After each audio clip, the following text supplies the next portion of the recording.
Hey guys, welcome back. Today I am making this video for a specific group of people, and that group of people might be you. You might be in that group if you answer yes to this question. Okay, so have you ever manifested something and it didn't come true? Like say you're trying to manifest 10 things, 9 things came true, but one of them didn't. Okay, for some reason you're unsure why, but it just didn't manifest. It doesn't mean you haven't never manifested anything, but it means that somewhere along the lines you have fallen short somewhere. And if you answer yes to that, then this video is for you, and I'm going to cover failure, and I'm going to cover examples and techniques that are going to help you create everything almost 100% accurately. Okay, or efficiently, 100%. Okay, so it's going to get your levels up. It's going to get you over those hurdles or those blockages that you may be having. Okay, so I'm going to cover this chapter. It's called Failure, and I'm going to give my narrative with it. And I want to expound on certain issues in here that Neville Goddard explained, and I'm going to break it down that way we can understand it and help you get through anything that you're having problems with when you're manifesting. Okay. This book would not be complete without some discussion of failure in the attempted use of the law of assumption. Okay, it is entirely possible that you either have or will have a number of failures in this respect, many of them in really important matters. If having read this book, having a thorough knowledge of the application and working law of assumption, you faithfully apply it in an effort to attain some intense desire and fail, what is the reason? Okay, this is a question that was asked to Neville Goddard. Okay, so if to the question, did you persist enough? You can answer yes, and still the attainment of your desire was not realized. What was the reason for the failure? So you may be persisting. You may have tried to create one thing, and you persisted night after night after night. You did it for 3 days, 7 days, 2 weeks, but still it didn't come. Okay, so Neville's going to get into that here, and I'm going to expound on that and help you get through this. Okay, so I'm going to help you manifest this. The answer to this is the most important factor in the successful use of the law of assumption.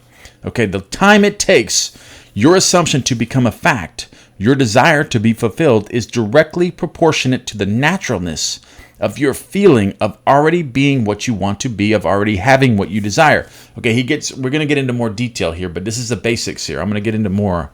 Okay, the fact that it does not feel natural to you to be what you want to imagine to be is the secret of your failure. Okay, so it's a lot to do with conception of yourself too. But also there's the placebo effect. There's also the understanding of what consciousness is and that everything's already created can also help this. So he's going to go over that here, and just understanding what consciousness is and getting it burnt in the truth of that into your whole being, what consciousness is, can help you. It's kind of like the placebo effect. If somebody gives you a pill that says they're going to cure the illness that you say you had an illness, somebody gave you a sugar pill, but it was a doctor that you believed was giving you the proper medication, you would take that and it would cure your illness because you believed that what he was giving you was an actual antidote for the illness that you have. So the placebo effect, what you believe, can actually come true that way. And Neville Goddard covers that in here. Okay, so regardless of your desire, regardless of how faithfully and intelligently you follow the law, if you do not feel natural about what you want to be, you will not be it. If it does not feel natural to you to get a better job, you will not get a better job. The whole principle is vividly expressed by the Bible phrase, you die in your sins. You do not transcend from the present level to your state desired. How can this feeling of naturalness be achieved? The secret lies in one word, imagination. Okay, so for example, this is a very simple illustration. Assume that you are securely chained to a large, heavy iron bench. You could not possibly run. In fact, you could not even walk. In these circumstances, it would not be natural for you to run. You could not even feel that it was natural for you to run. But you could easily run yourself in imagination. Okay, you can easily imagine yourself running. Even if you were chained up, you could do anything you wanted in your imagination. Okay, so in that instance, while your consciousness is filled with the imagined running, you have forgotten that you are bound. In imagination, your running was completely natural. Okay, the essential feeling of naturalness can be achieved by persistently feeling your consciousness with imagination. Okay, so imagining yourself being what you want to be or having what you desire.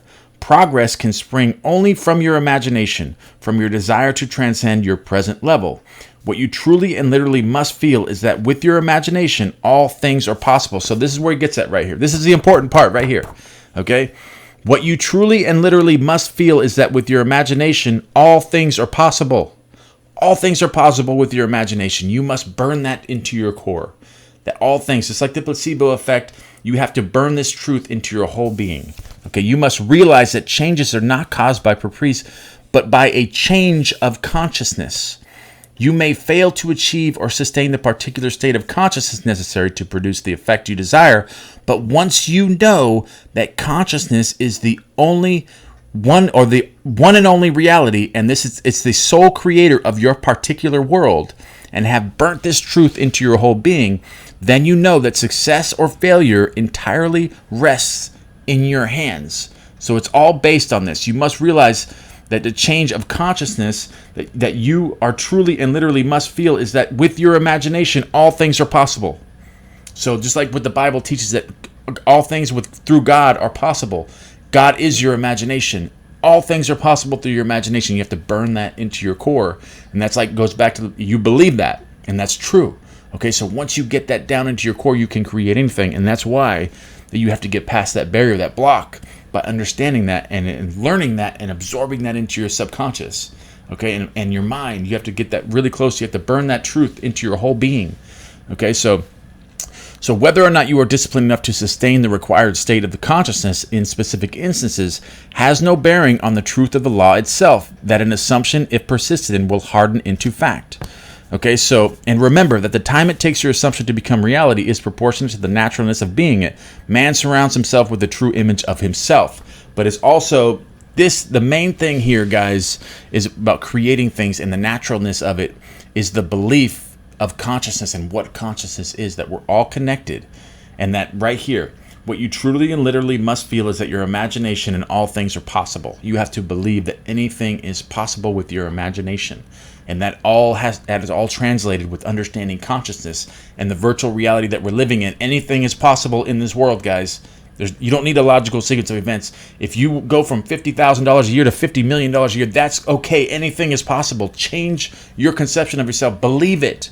Believe that you can achieve that, and you can. You can do it, just like through the placebo effect. Believe it. Your imagination everything is possible with your imagination, guys. Through God, your imagination, anything is possible. All right, guys, I love you guys very much. I wanted to cover this chapter. This is out of the deluxe edition, Power of Awareness. And also, I wanted to mention that we have the Mighty Network's Neville book. I named it Neville book, but you guys can check that out. Put in the link description below. And also, I have 3 courses posted. I have the Leaf exercise, which is super powerful. Check that one out. I also have the ladder exercise, and I have the gratitude crash course. You guys can check that out. It'll also develop the muscle of the mind to be able to sustain that feeling that you're trying to absorb, trying to sustain that feeling within here and burn it down into your core about the belief that imagination can create anything. Everything is possible to the imagination, and that's the feeling you have to sustain. And with the muscle of the mind, developing that, you can sustain that feeling of your wish as an accomplished fact in anything that you do, guys. All right, love you very much. Wanted to share this. I will see you guys tomorrow.